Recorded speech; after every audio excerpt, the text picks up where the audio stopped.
Bonjour, chers journalistes, chers responsables politiques et militants. Nous sommes réunis aujourd'hui, ce dimanche 19 juin, pour un point de presse. Moi qui vous parle, je m'appelle Ahmad Kourma, je suis le président de la commission communication. Je suis aussi chargé de modérer ce point de presse qui concerne évidemment ce que vous savez tous, l'interpellation du maire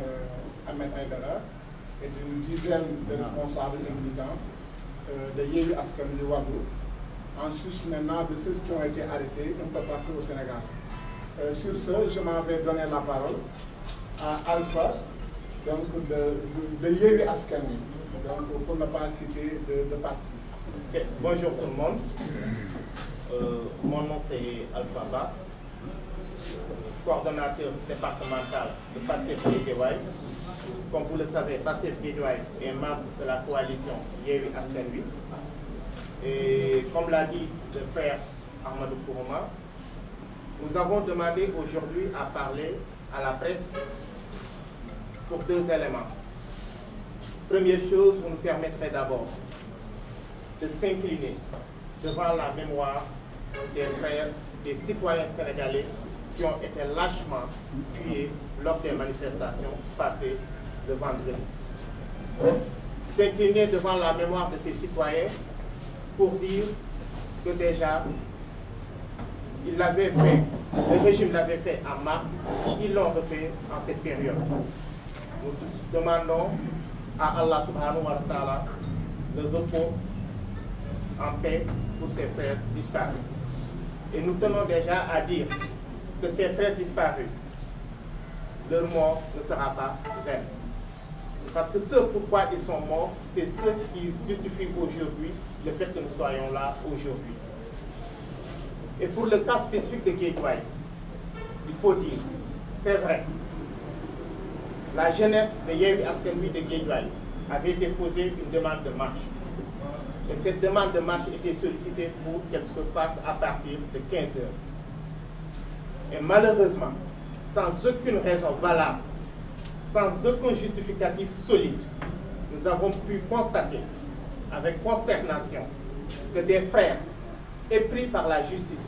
des frères épris par la démocratie, sans aucune raison valable que ces frères soient arrêtés. Avec à leur tête le frère Ahmed Aïdara, qui a été élu maire de la ville de Guédiawaye sous la bannière de Yewwi Askan Wi, mais aussi d'autres frères et sœurs qui sont aujourd'hui, si nos chiffres sont bons, au nombre de 14. Au nombre de 14, des frères et sœurs arrêtés. Arrêtés de manière illégale, arrêtés de manière arbitraire. Arrêtés uniquement pour intimider les autres populations de Guédiawaye. Et nous tenons à dire aujourd'hui que ces frères et sœurs, nous leur apportons tout notre soutien moral. Nous leur apportons tout notre soutien moral, mais nous leur apportons tout le soutien qu'il faudra. Et pour ce soutien, à l'heure où je vous parle, peut-être vous n'êtes pas sans savoir, ils ont tous été arrêtés de manière illégale et arbitraire à Guédiawaye, mais certains de ces frères sont détenus. Pour certains d'entre eux à Pikine, pour d'autres à Yeumbeul, pour d'autres à Thiaroye. Et nous profitons de cette occasion et de cette tribune qui nous est offerte pour remercier les frères et sœurs de Yewwi Askan Wi qui sont à Pikine, à Thiaroye, qui soutiennent ces frères-là, qui les appuient dans ces moments difficiles. Et vous me permettrez, normalement je ne devrais pas le faire, mais vous me permettrez une petite parenthèse de remercier les frères patriotes de Pastef qui sont actuellement sur le terrain pour apporter soutien à ces frères et sœurs qui sont dans les départements de Pikine et dans le département de Keur Massar. Mais aussi nous tenons à dire que ce qui se passe actuellement appelle tous les citoyens sénégalais, mais appelle particulièrement la population de Guédiawaye. Pourquoi la population de Guédiawaye? Parce que vous n'êtes pas sans savoir qu'après la défaite cuisante de Benno Bokk Yakaar lors des élections locales, nous avons retenu une phrase qui semblait anecdotique, mais une phrase qui a tout son sens, que l'ancien maire de Guédiawaye avait tenue, que le petit frère du maire de petit frère du président de la République avait tenu, en l'occurrence Aliou Sall,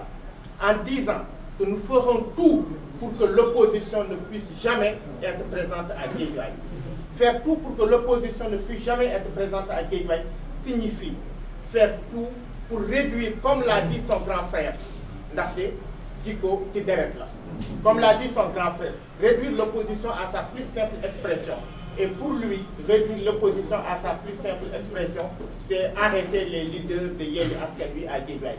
Mais nous tenons à dire,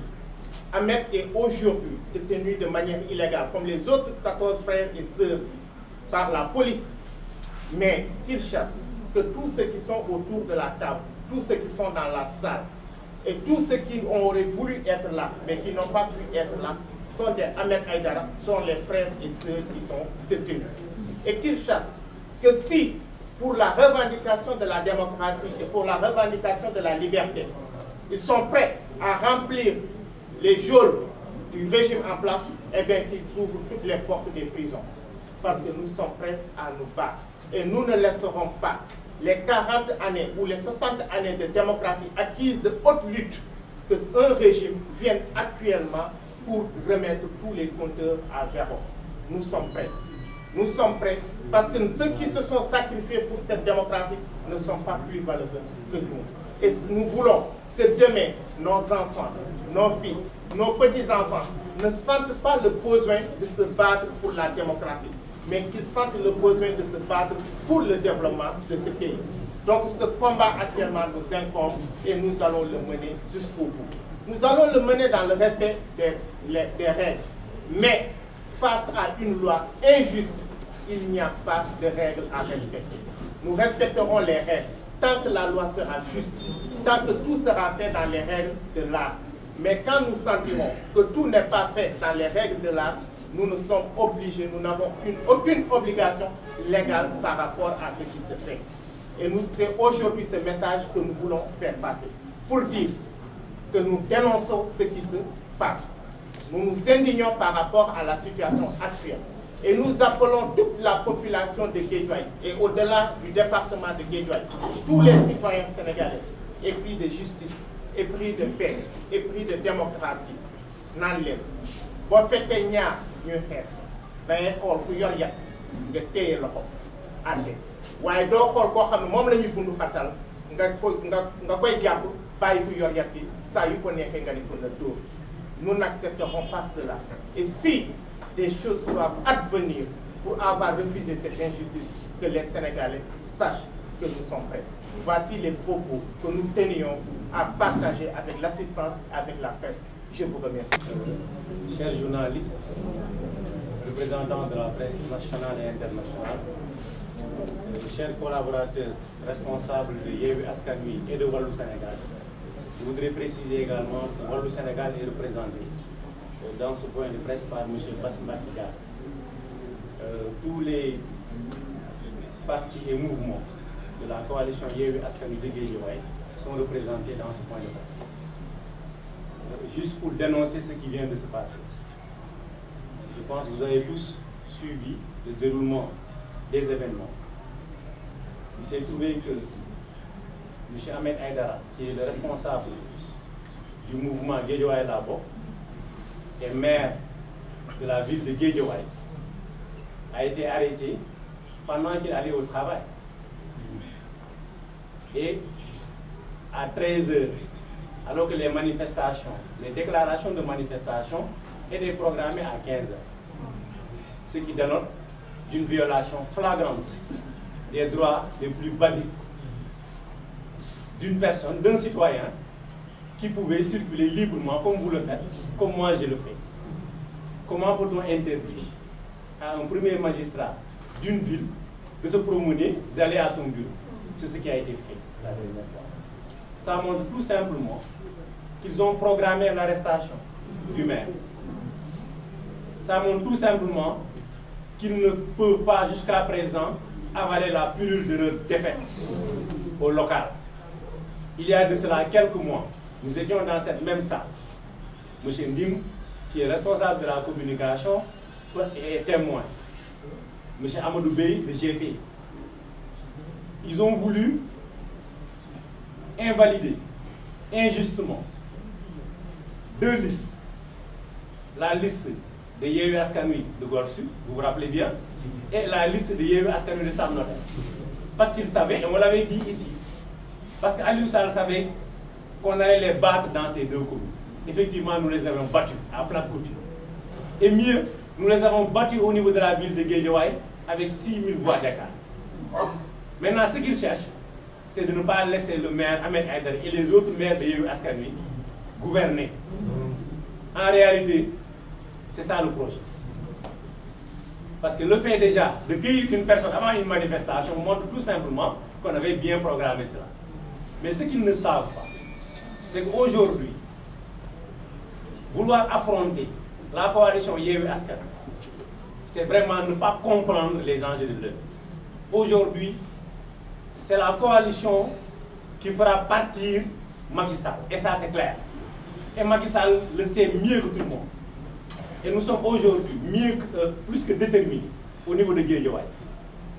pour nous battre, pour faire face à ce régime finissant. C'est un régime finissant. Aujourd'hui, les actes que Macky Sall est en train de poser montrent que cette personne est finie. Mais il doit partir, et le plus rapidement possible. Et nous, au niveau de Guédiawaye, tous les responsables réunis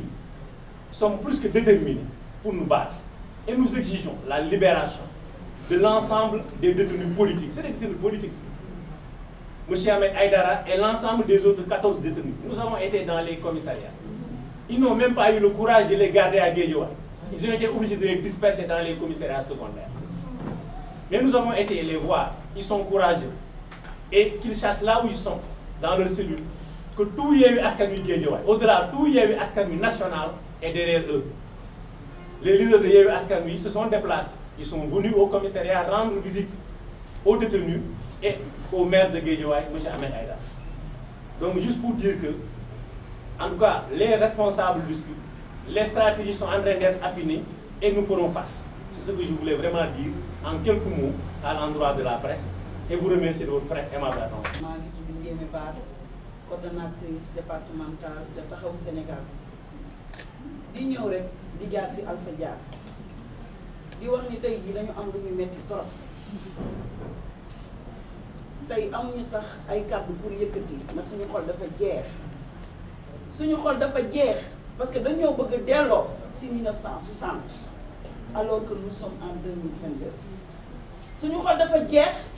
parce que dafa amoon ñu doon mener combat de la démocratie et des libertés suñu xol dafa jeex ndax dañu yaakaaroon tey si 2022 bu ñu toogaat fii tey comme ni ñu doon def 2011 doon ko ànd ak moom Macky Sall le président de l'APR président APR Macky Sall na ma déglu bu baax ndax man mii dama bokkoon ak moom place de la nation ñu fa doon xeex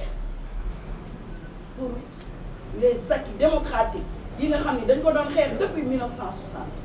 ñu amoon si moom yaakaar ndax ñu ne il est né après les indépendances ndekete moom Ablaye Wade sax moo ko ëpp yërmande ndax Ablaye Wade du doon téye ba mu dëgër suñu tegalee mu bàyyi mais moom dafa dëgër bopp nee na moom du mës a bàyyi mu dellu ginnaaw dafa dëgër bopp ñun tam dañu dëgër bopp su dee dafa pare pour rey nous allons faire don de nos personnes ñun tamit pour ñu rey parce que ñun dañuy rey waaye kenn duñu toroxal ndax ñun ay lingeeru ndeer la ñun dañoo am juddu xëy na ku amul juddu yaa sañ di jàkkaarloog sa ay nawle di leen teg yenn yi ñun nag dañoo am juddu am histoire ndax suñuy maam dañoo téye histoire réew mi lingeer ya nekkoon ndeer ba ñoon ku leen rey ba ñu taal néeg yi seen kaw seeni sët ñoo fi nekk tey ragaluñu prison ragaluñu dee nañu dee sur le champ de l'honneur suñu yaakaaree ni dañuy xapatal ba duñu génn ci tali bi non yàq nañu seen wax ñooñu naan ay dañuy yedd ay toog leen seen kër tooguñu suñu kër ndax juguñu pour benn nit xeexuñu pour ay nit de dañuy xeex pour ay principe yooyu taxoon ba mu lonku mer gàddoom bi di ànd ak ñun fële place de la nation principe yooyu taxoon Mamadou Diop dee ñeneen ak ñeneen dee may waxaat li Alpha wax ñu fi jógee ñëpp ñoo ngi leen di masawu seen njaboot te di leen di ñaanal yal na àjjana bi seen wàccuwaay ndax ñooñu ay martyr lañu waaye Macky bu pare nañu rey ñun ñëpp pour dëggaat ni ngam jaral na ko mu rey ñun ñëpp pour dëggaat pare 3e mandat parce que coow yi du coowu élection législative yi de coow bi coowu 3e mandat bi la te moom xam na ni du am 3e mandat ndax ñun législative yeeg maire yi safuñu ndax dañ koo bëgg mu abal ñu 2024 ba ñu defaat yeneen législative dëggaat yeneen élection maire kon élection législative ay problème yu gis sa yooyu yëngalul du yooyu mooy suñu wax 3e mandat bi mu bëgg a teg bëgguñu commencé xuuxal léegi pour forcer ko fii du Côte d'Ivoire te moom du Ouattara te fii du Côte d'Ivoire naka xamee noonu ñu pare nañ pour dee pare nañ dugg si kaso yi su dee am na place bu baax bu ñu duggoon ñun ñëpp parce que ñun ñëpp pare nañ tiituñu ragaluñu ndax ñun dañu am juddu te li si biir deret même soo bëggee daw sa deret moo ko du nangu ndax ñun ay lingeeru ndeer la loolu. asalaamaaleykum maa ngi leen di ziar bu baax di leen jox seen wàccuwaay di ñaawlu bu baax li nga xam ne moo xew ci Guédiawaye ak Sénégal surtout Tahirou Konaté coordinateur du grand parti responsable Yewwi Askan Wi ak Guédiawaye ginnaaw bu ma nuyoo ñëpp di ñaanal ñi nga xam ne ñoom la yàlla dogal seen bakkan wadd si di leen ñaanal yàlla dugal leen àjjana te ñeneen ñi fi des tamit yàlla jàppale leen bañ bañ a dem ci ayu Macky Sall gi nga xam ne wax dëgg yàlla si def mucc ginnaaw bu ma nuyoo ñëpp nag may exiger ñu libéré nu ñu gën a gaawee suñu maire Ahmed Aïdara dañ ko libéré nu ñu gën a gaawee ak responsable Yewwi Askan Wi yi nga xam ne ñoo nekk fii Guédiawaye li nga xam ne schéma bi nga xam ne moom la président Macky Sall teg nekk na schéma boo xam ne nekkul dara lu dul ragaloo ñu te moom xam ne ragaluñu moment bi ñu koy dàqe moom muy dugg biir maison du parti nga xam ne mën a ñu ak moom ñoo àndoon di daw ak ci moom ànd ak moom di daw ànd ak moom di ñafe ba am li mu bëgg kon boog moom mbedd mi ñu bàyyi woon mbedd moom la ñuy fekkaat ndax xam ne la fi nekkoon moo fi nekkaat 2011 ay jeunesse boo xam ne dañoo takk woon ànd ak moom ñoo fi nekkoon tey jii tamit jeunesse bu takku ànd ak Yewwi Askan Wi ñoo fi nekkaat na bëgg jàmm gi dëkk bi parce que jàmm jooju moom la ñu digoon bañ jox ko suñu dëkk bi dañoo amoon confiance ci moom amoon yaakaar ci moom amoon yaakaar bu rëy a rëy ci moom wante yaakaar nga dafa tas yaakaar nga tas na parce que bëgg na troisième mandat bi baal yaa koy génne chaque jour baal yaa ngi génne moom moo waxoon ne troisième mandat du ko tey jii mu dem na du ko signé lan moo tax mu ne du signé troisième mandat te ñëpp signé ko ba mu des moom ak Togo ak ñeneen mais loolu daf ñuy rusloo ñun waa Sénégal beneen bi Sénégal mooy Aliou Sall lan moo tax mu toog ba léegi Guédiawaye nga xam ne ko bu yàgg ba maire la woon mais actuellement conseil municipal kese la mu toog di joxe ay directives naan plus jamais ça plus jamais ça plus jamais ça lan moo tax def ko woon bu nekkee maire bàyyi ba heure bii ñu gagné ko mu nekk mauvais perdant di wax loo xam ne bu ko waxee ba pare léegi dañu obligé préfet ñeneen ak ñeneen di si jaar nii nga xam ne moom lañ jàppee tey jii nii suñu maire nekkul lu dul loo xam ne daf ñoo déshonoré te duñ ko nangu tey jii buñ jàppee suñu maire jàpp ay responsable yi Yewwi Askan Wi c'est parce que tout simplement Guédiawaye yëpp lañ jàpp parce que Guédiawaye dafa fal suñu maire ak plus de 600 fois 6000 fois 6000 fois lañ ko falee ñuy jël ñu tey jii nii tëjal ñu ko ci biir tegal ñu ko foofu ñu toog di waxtaan ak moom lu ñuy wax naan dina génn avant minuit man je savais que du génn avant minuit parce que commissaire ci boppam ay directive la yoo xaar pour mu génn directive yi fan lay jógee ci kaw lay jógee lañ koy wax moom commissaire dañuy wax commissaire bàyyi ko commissaire jàpp na ba pare am na sañu jàpp mais amul sañu bàyyi moi je savais que commissaire moom bu doon moom dong sax peut-être mën na ko bàyyi avant minuit mais du ko bàyyi avant minuit parce que dina am ñu muy déglu ñooñu na ko jàppal mbaa nga bàyyi si wax ban dëkk lañ nekk bañ dëkk lañ nekk ba un maire génn ak ay nitam ñu jàpp ko ci biir mbedd mi deful dara waxul dara commissaire bu mu bàyyi ko sax day xaar lu jógee ci Macky Sall day xaar lu jógee ci Macky Sall parce que je sais que man day xaar lu jógee ci Macky Sall parce que man mi mos nañ ma jàpp boo xam ne Macky Sall ma wax ko ñu bàyyi ma kon nag mun naa jox lu leer a leer commissaire moo ne ak moo ne ma commissaire ba ma jàppoon moo ne ma Macky Sall moom ma woo ko ma bàyyi la moo ma ko wax kon donc tey jii damay xaar kon tey jii nii kii la suñu maire muy Ahmed Aïdara dañuy xaar pour Macky Sall wax jàpp leen ko wala Macky Sall wax bàyyi leen ko loolu mooy lan ci Sénégal kii nga xam ne nag mooy Macky Sall ñu ngi koy wax ne ko ñun waa Guédiawaye su bëggee ñu jox ko cër nañu jox cër su bëggee ñu respecté ko nañu respecté ba muy jot réew mi Guédiawaye dañ koo voté loon pour mu jot réew mi tey jii nii bu Guédiawaye voté ne Yewwi Askan Wi nga respecté Guédiawaye ay carte yu ñu joxe léegi nag mbedd mi suñu ci bañee fekk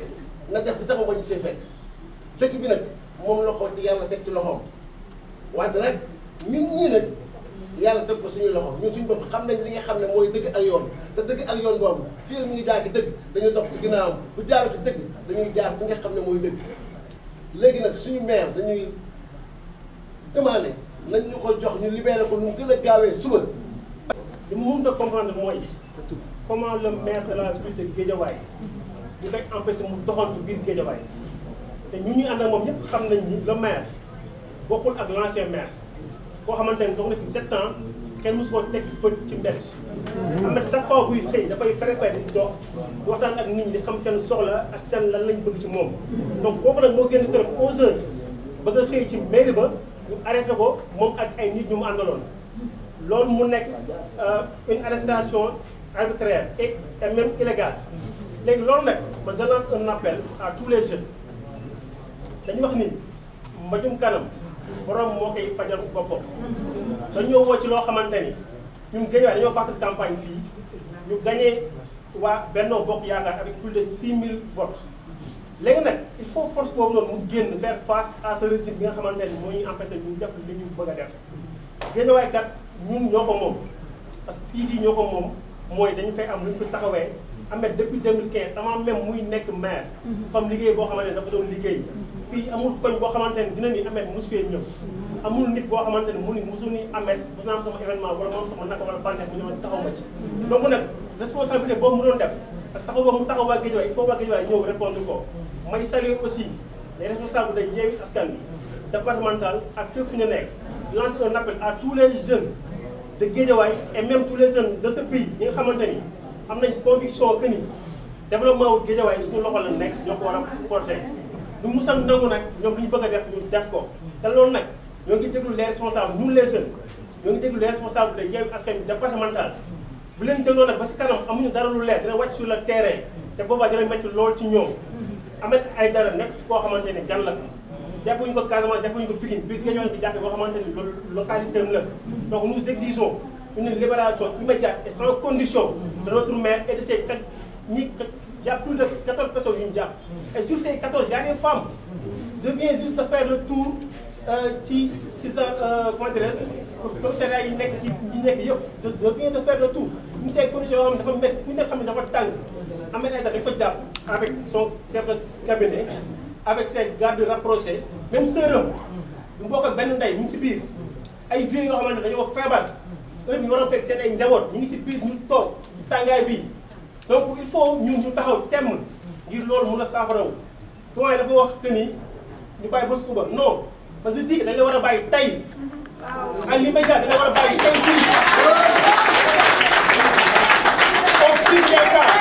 au pire des cas demain matin dès 8 heures war na leen bàyyi ñu génn dem seen njaboot Ahmed Aïdara suba dafa war a xëy déjà kii dafa war a dem def revue de presse donc il faut ñu bàyyi ko mu def revue de presse je pense bien que loolu laa amoon lu may wax lancer un appel à tous les jeunes taw def thème nous ferons face à ce régime de Macky Sall di rappeler aussi que ni